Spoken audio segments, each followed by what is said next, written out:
I'm Kacy. I'll be joining Paul for the first 9 days of his Appalachian Trail adventure. I've had a few requests to know what I'm taking along, and I've been laying out my gear as I pack up. So let's go through it and talk about what I'm taking and why I picked it. Alright, starting with the big things, my pack. I spent about 2 hours wandering around REI with different backpacks on with weight loaded in them to try to get a feel for what was going to work best for me on the trail. And after that, I picked the Gregory 60-liter Women's Diva pack. For a sleeping bag, I have the REI Jewel 21-degree mummy bag. It served me well. I've never been too cold on a trek with it. However, not a fan of mummy bags overall. When it wears out, I'm going to upgrade to something like a quilt or rectangular bag.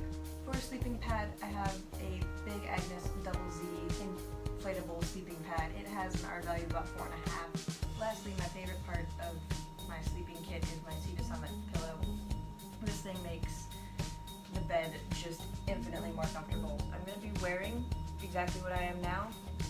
REI convertible hiking pants and a Patagonia basic tee. As far as what's going to be in my bag, let's talk from outer layers down. Patagonia Nano Puff. It's a jacket I've had for several seasons. It served me well. It packs down into its own pocket, which makes it a great second pillow. For rain layer, I'm taking the Montane Minimus. It's lightweight, the lightest weight I could find. It still had hand pockets, which is pretty essential to me. I haven't used it much yet, but hopefully it holds up well. For warmth, I have the Patagonia Better Sweater Fleece. I've had that for a while as well and absolutely love it. It's such a comfortable layer to carry, although it does take up a lot of weight and space in the pack. I'm taking 2 Patagonia long sleeve base layers, mostly because I'm afraid of being cold. Also, the lighter weight base layer will make a great sleep shirt that's not been sweated in all day after hiking. I'm taking a spare Patagonia basic tee along with a base layer of pants in case it's cold in camp after a day of hiking. I have a spare bra, 2 extra pairs of underwear, and 2 extra pairs of socks. I also have a warmth layer pair of gloves and a external rainproof layer of mittens that goes over the gloves, a beanie for the cold days in camp, and also a buff for hiking with. The only part of my clothes that's missing right now, I'm still waiting on a rain skirt to arrive. The rain skirt will cover around about to my knee or just below. When we're hiking, I can convert the pants to shorts and keep my pants mostly dry without having to go through the burden of trying to put on rain pants. For cooking accessories, I'm going to have just 1 titanium mug for boiling water in. I'll be using Paul's stove. There's no reason for us to duplicate those items.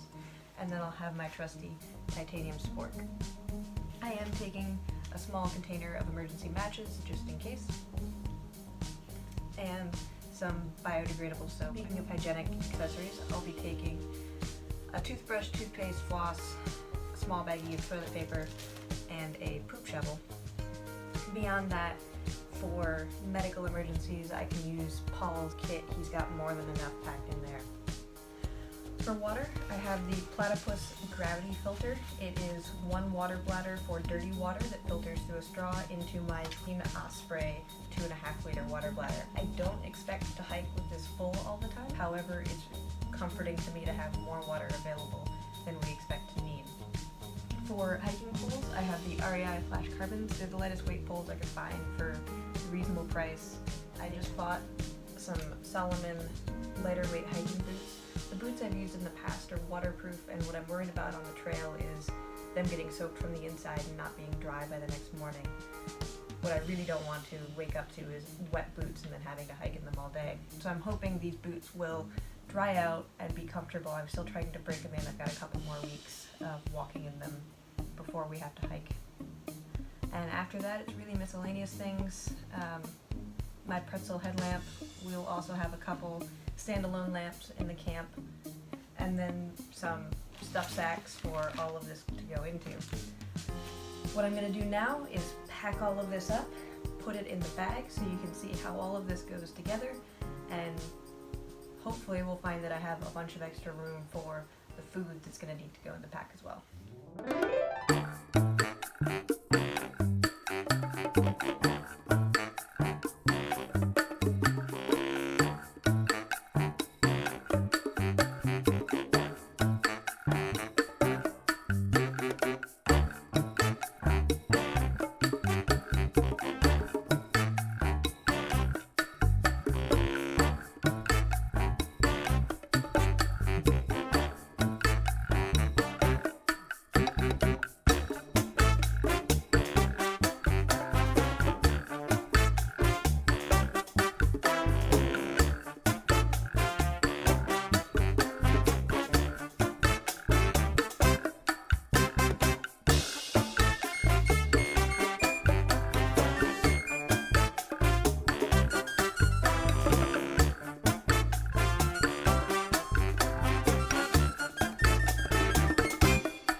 that's my pack. There's a ton of extra room in here for food. I'm pretty pleased. You saw me cinching it down because there was a lot of leftover space. There's these external pockets that I haven't even touched yet. I left one pair of socks out and my boots because I would be wearing those, not packing them. Thanks everyone for tuning in. Hope you found this interesting, helpful, maybe helped you make some decisions on your pack hikes. If you have any questions, feel free to let me know.